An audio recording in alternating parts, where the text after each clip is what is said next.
Om Swastiastu, Ibu dosen Apoteker Niputu Aryati Suryaningsih, S1 M Famklin, yang kami hormati dan teman-teman semuanya. Perkenalkan, nama saya Nikadek Dewi Nadiani, dengan NIM 021 selaku moderator hari ini. Di sini kami akan mempresentasikan materi mengenai obat sal nafas agonis beta 2, short acting, dan long acting. Sebelum presentasi dimulai, izinkan saya memperkenalkan anggota kelompok 3 dari kelas A7A. Baik, di sini ada Gusti Ngurah Agung Dwipa Paudra Wardana dengan NIM 015, I Gusti Ayu Edina Astuti Ningtyas dengan NIM 016, Rahma Agustina dengan NIM 017, Nikadek Dwi Jayanti dengan NIM 018, Putu Eka Putri Swaningsih dengan NIM 019, kemudian Nimade Asri Susiani dengan NIM 020. Baik, berikutnya ada topik pembahasan yang kami bahas mengenai materi yang kami bahas. Yang pertama, pengertian. Kedua, farmakologi obat yang terdiri dari farmakokinetika dan farmakodinamika. Ketiga, mekanisme kerja obat yang digabungkan dengan patofisiologi penyakitnya. Keempat, contoh-contoh obat yang ada di pasaran. Kelima, keunggulan golongan obat. Baik, berikutnya akan dibahas materi pertama akan dibahas oleh teman saya. Silakan. Pengertian. Agonis adrenergik beta 2 merupakan golongan obat yang digunakan sebagai pengobatan andalan penyakit pernafasan seperti asma, bronkial, dan penyakit paru obstruktif kronik atau PPOK. Beberapa agonis B2, kerja pendek atau SABA yang disetujui FDA adalah albuterol, levalbuterol, metoprolol, dan lin. Diresepkan disebabkan COPD. Asma bronkial atau emfisema awal tahun 1900 menandai munculnya epinefrin sebagai bentuk pengobatan dalam pengobatan barat. Setelah berhasil mendapatkannya dari kelenjar adrenal. Ini menjadi pengobatan untuk pasien asma sampai penggantiannya pada tahun 1940-an dengan formulasi isoproterenol, suatu agonis beta adrenoreseptor non-selektif. Ia bekerja dengan mengendurkan otot-otot di saluran udara sehingga memudahkan pernafasan. Understanding short acting and long acting medication. Short acting. SABA adalah obat ini pertama untuk pengobatan akut gejala asma dan eksaserbasi. Obat ini juga biasa digunakan bersama dengan LABA. Kortikosteroid inhalasi atau agnosis muskarinik kerja panjang dalam pengobatan COPD. Pemberian yang umum dari agen ini adalah inhalasi melalui dosis terukur atau inhalasi bubuk kering. Dibandingkan dengan pemberian oral alternatif, inhalasi memiliki peningkatan nilai terapeutik dan penurunan efek samping sistemik. Ciri khas SABA adalah obat salbutamol yang mempunyai permukaan kerja kurang dari 5 menit dan durasi efek terapeutik antara 3 sampai 6 jam. Meskipun paling umum digunakan sebagai pengobatan saluran nafas, albuterol nebulisasi juga berguna sebagai pengobat dengan memberikan secara cepat. Terbutalin adalah agonis beta 2 kerja pendek yang umum digunakan sebagai takolitik dalam penghentian kontraksi persalinan. Selanjutnya adalah acting medication atau LABA digunakan dalam pengobatan dan PPOK, seringkali bersamaan dengan kortikosteroid inhalasi.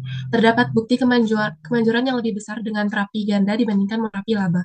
Obat ini mempunyai durasi permulaan lebih dari 5 menit dibanding salmeterol hingga 15 menit dan durasi efek minimal 12 jam. Mirip dengan SABA, rute pemberian LABA yang direkomendasikan adalah melalui inhalasi.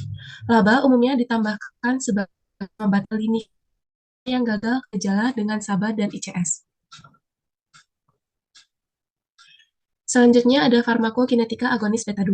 Ketika beta 2 agonis diberikan melalui inhalasi, rute yang memungkinkan pengiriman dosis rendah obat aerosol ke tempat kerjanya untuk efek lokal di mana akibatnya respon klinis yang cepat dengan efek samping yang lebih sedikit. Efek terapeutik tergantung pada konsentrasi jaringan lokal yang mungkin tidak secara langsung terkait dengan konsentrasi obat plasma. Faktanya, konsentrasi beta 2 agonis plasma puncak hanya dapat menjelaskan sebagian kecil dari penurunan resistensi saluran nafas. Dan meskipun sangat sedikit dosis agonis yang dihirup yang mencapai saluran nafas, jumlah yang kecil ini menghasilkan bronkodilatasi yang efektif. Beta 2 agonis dieliminasi melalui sirkulasi sistemik. Sebagian obat yang dihirup selalu ditelan melalui orofaring dan dengan demikian dapat mencapai sirkulasi sistemik dari saluran pencernaan. Farmakodinamika agonis beta 2. Beta 2 agonis bekerja dengan meniru beberapa efek epinefrin pada beberapa tingkatan. Yang pertama, aksi penghambatan pada ASA. Yang kedua, stimulasi jantung yang menyebabkan peningkatan denyut jantung, kontraksi, dan konduksi. Lalu ada penghambatan pelepasan mediator dari sel mast, aksi metabolik misglicogenolisis di hati dan otot rangka yang mengakibatkan peningkatan glukosa. Lalu ada tindakan endokrin, meningkatkan pelepasan insulin dan glukagon. Lalu tindakan perjungsional pada ganglia parasimpatis meningkatkan atau menurunkan pelepasan asetilkolin. Selain efek bronkodilator utamanya, kelas obat ini juga melindungi dari aksi rangsangan bronkokonstriktor. Mekanisme kerja obat agonis beta 2. Pada mekanisme agonis beta 2 ini yang bekerja dengan menghambat produksi leukotriene dan okupasi reseptor berhubungan dengan edema saluran pernafasan, kontraksi otot polos, dan perubahan aktivitas seluler yang berhubungan dengan proses inflamasi yang menimbulkan tanda dan gejala asma dan meningkatkan beta 2 adrenergic reseptor atau beta 2 AR. Beta 2 AR yang terangsang menyebabkan peningkatan produksi silic adenosin monophosphate atau CAMP dan protein kinase A atau PKA. Selanjutnya ada mekanisme kerja obat agonis beta 2 short acting dan long acting. Yang pertama, short acting. Mekanisme kerja SABA sama dengan obat agonis beta 2 lainnya, di mana ia membantu merelaksasi jalur pernafasan, meningkatkan pembersihan mukosiliar, menurunkan permeabilitas vaskular, dan memodulasi pelepasan mediator dari sel mast dan eosinofil. Yang kedua ada long acting. Agonis beta 2 long acting yang memiliki mekanisme kerja melalui aktivasi reseptor beta 2 adrenergi yang menyebabkan aktivasi dari adenyl siklase yang meningkatkan konsentrasi siklik APM. Agonis beta 2 long acting biasanya digunakan sebagai kontroler aktivasi dari siklik tersebut akan menurunkan kadar CA2+ intraseluler dan mengaktifasi kanal K+ dengan konsekuensi hiperpolarisasi dari membran sel otot polos saluran nafas yang kemudian menimbulkan relaksasi otot. Selanjutnya ada patofisiologi penyakit. Asma merupakan penyakit inflamasi pada saluran pernafasan, dapat melibatkan peranan sel-sel inflamasi dan mediator lainnya yang akan menghasilkan karakteristik perubahan patofisiologi tertentu. Sampai saat ini, mekanisme pastinya masih belum diketahui, namun berbagai penelitian telah menunjukkan bahwa dasar gejala asma adalah inflamasi dan respons saluran nafas yang berlebihan. Oleh karena itu, paling tidak dikenal dua jalur untuk mencapai kedua keadaan tersebut. Jalur imunologis yang terutama didominasi oleh IgE dan jalur saraf autonom. Pada jalur IgE, masuknya alergen ke dalam tubuh akan diolah oleh antigen presenting cell APC. Untuk selanjutnya, hasil olahan alergen akan dikomunikasikan kepada sel TH atau T penolong.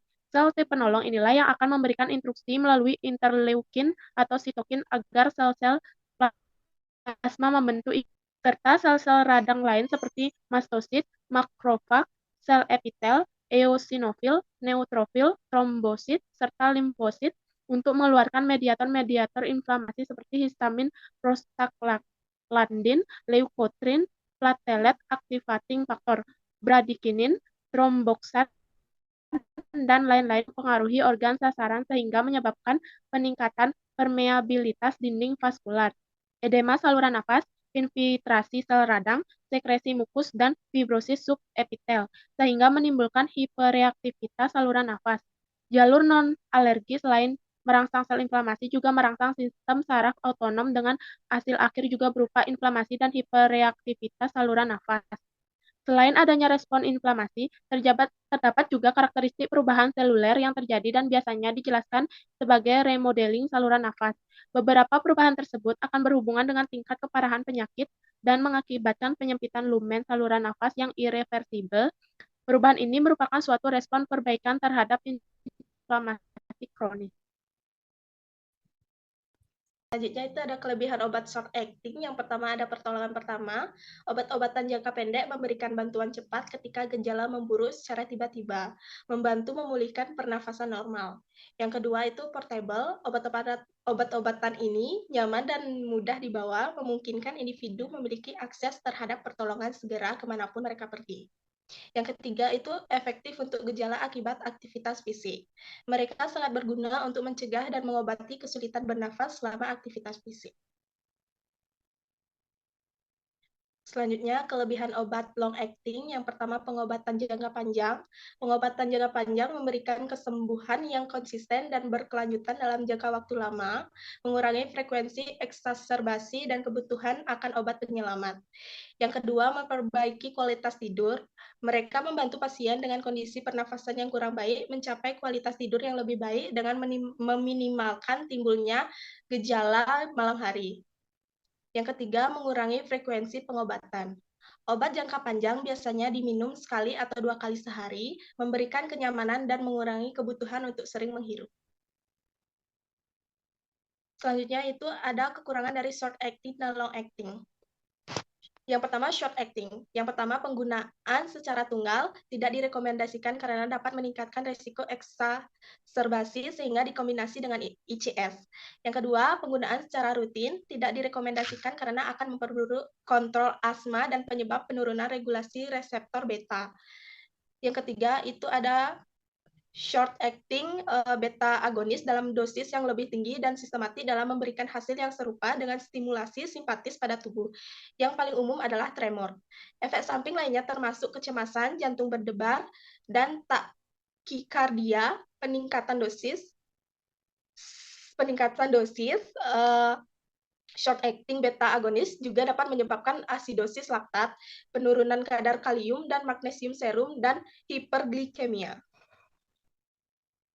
Selanjutnya ada kekurangan long acting, yaitu penggunaan secara tunggal tidak direkomendasikan karena dapat meningkatkan resiko eksaserbasi sehingga dikombinasikan dengan ICS. Laba dapat menyebabkan disritmia jantung dan kram otot dalam dosis normal. Jika digunakan dalam jangka panjang, terutama bila digunakan sebagai satu-satunya obat penata laksanaan asma tanpa steroid. Kemudian ada efek samping short acting dan long acting. Efek samping dari short acting adalah SABA jarang menimbulkan efek buruk bila digunakan dalam dosis biasa.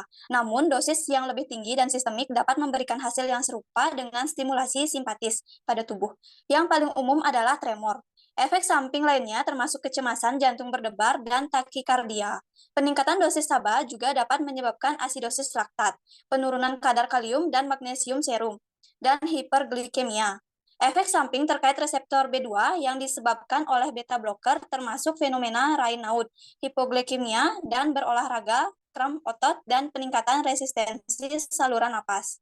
Dampak berbahaya dari penggunaan jangka panjang dari jenis doping ini, baik bagi atlet pria maupun atlet wanita karena dapat mengakibatkan terjadinya kerusakan hati, mengganggu keseimbangan hormon tubuh, serta meningkatkan resiko terkena penyakit hati dan jantung. Selanjutnya ada efek samping long acting.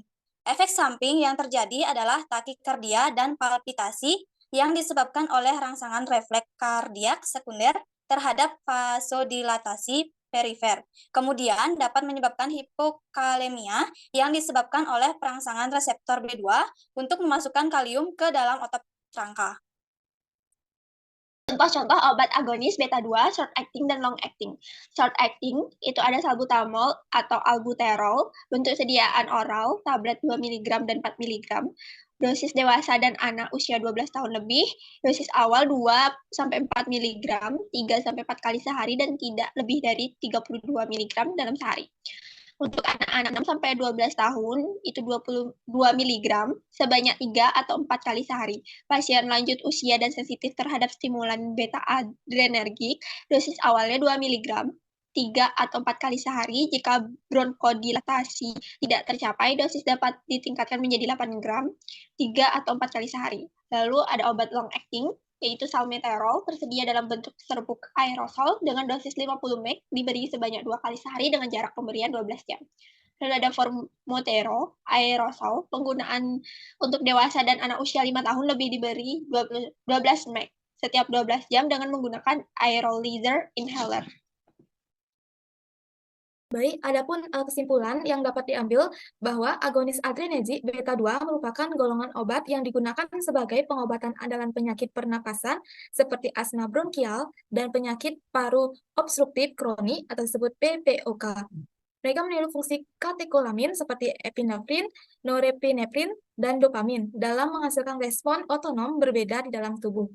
Obat short acting memiliki mekanisme kerja obat yang pendek, sedangkan obat long acting memiliki mekanisme kerja obat yang panjang. Secara khusus, otot polos saluran napas, rahim, usus, dan pembuluh darah sistemik adalah area di mana agonis beta 2 mempunyai efek paling besar. Oleh karena itu, fokus dalam pengembangan golongan obat ini sebagian besar adalah pada implikasi klinis yang melibatkan kemampuannya mempengaruhi sistem organ target tersebut. Berikut daftar pustaka yang kami pakai dalam materi kami. Baik, sekian dari presentasi dari kelompok 3. Semoga materi yang kami paparkan tersampaikan dengan baik. Kami tutup dengan Rama Santi. Om Santi, Santi, Santi Om. Terima kasih.